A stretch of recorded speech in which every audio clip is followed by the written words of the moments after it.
السلام عليكم ورحمة الله تعالى وبركاته مخال كان maanta wejigayga la arkaa okay first ever muuqaal markaas ku duubo maxaa la yidhahdaa wejigayga la arkaa marka insha allah isbuucan aan isla fiirino weekly outlook basically waxaa teganaa calendarka weekly recap already waa sameeyey waxaana ku sameeyey pageka youtube-ka so youtube-ka haddaad tagtid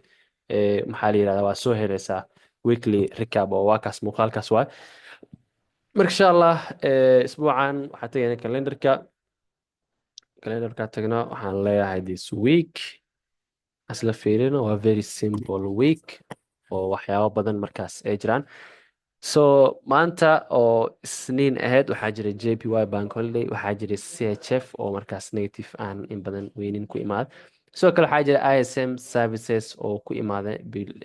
average inta la expect gareynayo sidoo kale waxaa jirto maalinka talaadada JPY Bank Holiday sidoo kale wax data ah oo impactful ah maalinkaas ma jirto so maalinka arbacada iyadana waxaa jirto NZD employment iyo unemployment oo iswata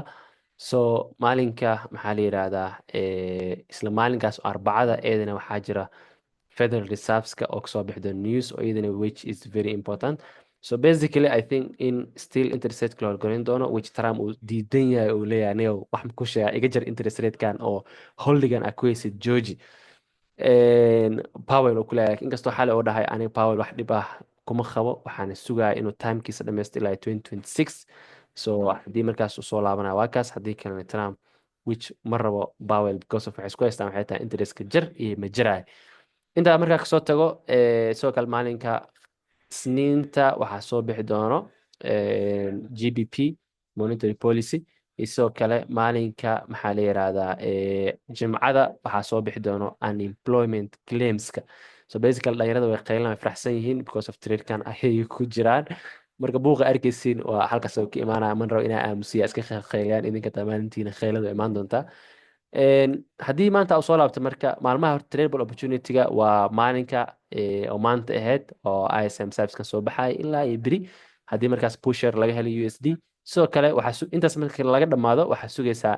employment inuu kan kasoo baxo then ilaa habeenkii la geela haddii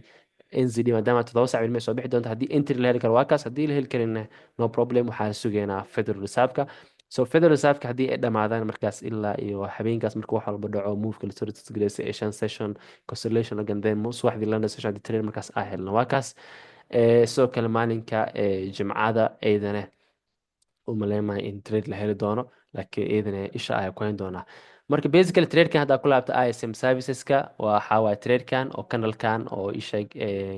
oo green-ka ah ayaa wuxuu kusoo baxay ISM serviceska so suuqa haddii aad fiirisid meel soo taagan yahay number one number two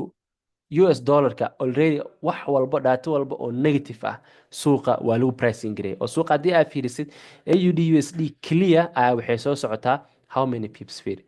like from this point oo suuq soo dhaqaaqay fiiriya from this point oo suuq soo dhaqaaqay loogaas ilaa iyo highgan already waxaa suuq wuxuu dhaqaaqay almost 600 pips 600 oo pip ah oo markaas aysan jirin de wax news ah markaas suuqa intaasoo bib dhaqaaji kara laakiin ay jireen in US dollarka uu ku imaaday dhaatooyin markaas oo isheeg oo negative ah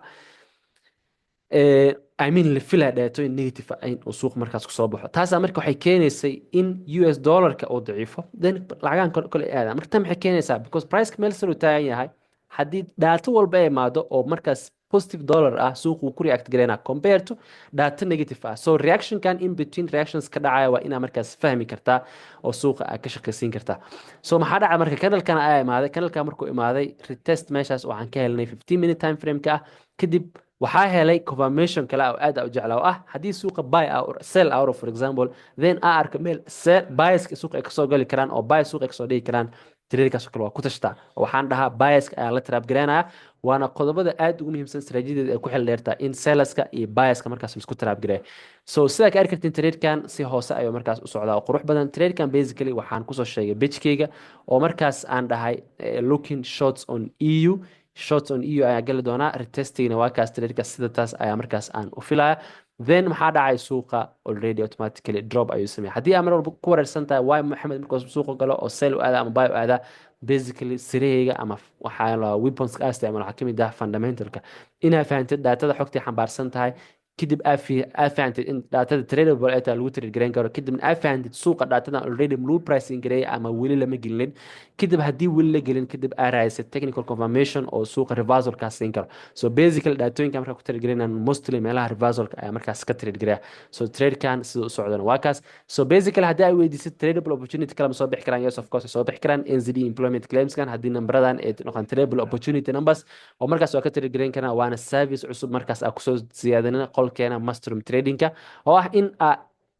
ku siinayno platform ama kuusii sheegayno maxaa la yidhaha daatada tradable opportunity ma taha iimaan because zamani waa ku baraa daatada kadib arday badan waxaa arka wareeraysa nambarada highsga iyo lowska aan kala fahmin waxaa jirta daata aan kasoo bixinay bil walbana expensekeeda nagu socdo oo ah $1,500 so daatadaas marka $1,500 nagu socdo bil walba expensekeena xagga tradingkan aan ka regaafgarinay xagga businesada kale aan ka leenahay marka insha allah daatadaas iyadana ama qodobkaas waa qodob markaas aan kusoo kordhinay qolkeena ee live tradingka marka NZD employment claims ay sugi doonaan haddii wax tradable opportunity ka soo baxo iyo sidoo kale Federal Reserveska oo meetingka ah iyadana wax tradable opportunity ka soo baxo then haddii eventation la gaaro oo wax tradable macnaheedu markaan leeyahay waxaa waaye fursado aan ku trade gareyn karno haddii markaas aan ka heli karno then waxaa imaan doonaa technicalska waxaan raadin doonaa entry point iyo exit point anagoo markaas kule isticmaalan risk management marka insha allah muuqaalkeena halkaas ayuu ku egyahay waana weekly outlookgeena aan mar walbo samaysano waxaan ku rajaynaa insha allah kheer asalaamu calaykum waraxmatullaahi tacaala wabarakaatu